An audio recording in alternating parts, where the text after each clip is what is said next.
सातारा जिल्ह्यातील पाटण तालुक्यातील राज्याचे पर्यटन विकास मंत्री व सातारा जिल्ह्याचे पालकमंत्री शंभूराज देसाई यांच्या नेतृत्वाखाली आगामी जिल्हा परिषद पंचायत समिती निवडणुकीसाठी जोरदार रणधुमाळी सुरू झाली असून मंगरुळकोळे जिल्हा परिषद गटातील शिवसेना पक्षाच्या अधिकृत उमेदवार मृणाल महेश पाटील, मंगरुळकोळे पंचायत समिती गणातील उमेदवार नितीन काळे व सनपूर पंचायत समिती गणाच्या उमेदवार सौ संपदा संदीप जाधव यांच्या प्रचाराचा शुभारंभ श्री नाईकबा देवस्थान बनपुरी येथे करण्यात आला। यावेळी अशोक पाटील, आप्पासाहेब मगरे, एकनाथ जाधव, सुपुकडे सर, अनिल पाटील, दिलीप जानुगडे, अजित पाटील, मनोज पाटील, मनोज मोहिते,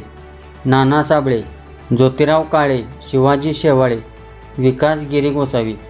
धनाजी जाधव यांच्यासह मंगरुळकोळे जिल्हा परिषद गटातील विविध गावातील सरपंच, विकास सेवा सोसायटीचे चेअरमन, व्हाईस चेअरमन, शिवसेना पदाधिकारी मोठ्या संख्येने उपस्थित होते। सागर दंडवते, पृथ्वी न्यूज, कराड।